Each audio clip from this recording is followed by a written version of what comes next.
In disting EX firmware 1.19, we've added the start of some MPE support, MIDI polyphonic expression, into the disting EX, some of the algorithms, particularly in this case the Poly Wavetable algorithm. So just to demo, I'm using my Sensel Morph here with its keyboard overlay, which sends MPE data. So to enable this, basically you just go into the settings, and for the receive channel you set it to MPE, so not one of the other MIDI channels. 17 is MPE, and then it works basically for triggering notes. If you want to do more MPE kind of stuff, there's a couple of things you might want to do. For a start, you probably want to put the bend range up, because lots of MPE things have kind of bends on a wobble, which requires quite a lot of bend range. So, and now it's using MPE, you've got pitch bend per note, basically. So if I just hold down two notes, say these two, I can wobble that one, or I can wobble that one, or both. So that's nice. The other thing MPE often gives you is kind of pressure and a kind of up and downy thing.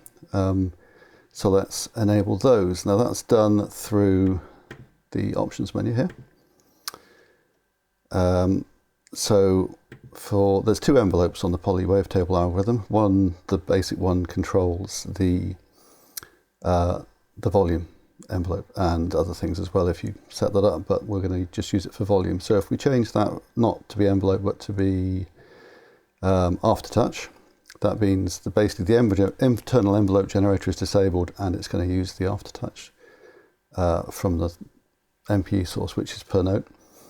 And then for envelope 2, we're going to set that to be CC74, which is the forward and back. So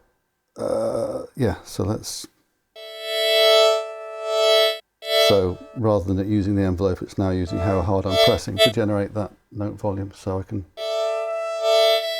rock between two notes and have them, of course my whole keyboard's rocking because I've got it stupidly arranged, but you get the idea.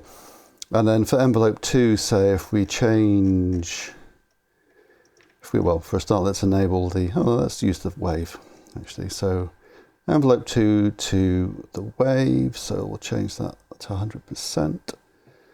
And then let's go back to somewhere where we can actually see the wave. Actually, I had a little LFO on that, but we'll take it out. And then if I play a note and slide forward and back, then it's affecting the position in the wavetable.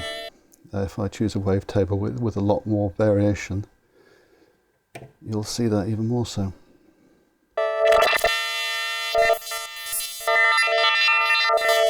Like so, and of course that's independent per note because it's MPE. And then you can map that to whatever else you like, because the Poly Wavetable lets you map envelope 2 to the waveform position, the wavetable position, or the filter cutoff, or the pitch if you want to bend in that direction. And of course the other envelope you can map to the same things, but it makes most sense to have it related to the volume, because that's what it's used for. And then you can do all your expressive polyphonic playing. That's the reason that you would use an MPE controller in the first place. So yeah, that's new in disting EX firmware 1.19.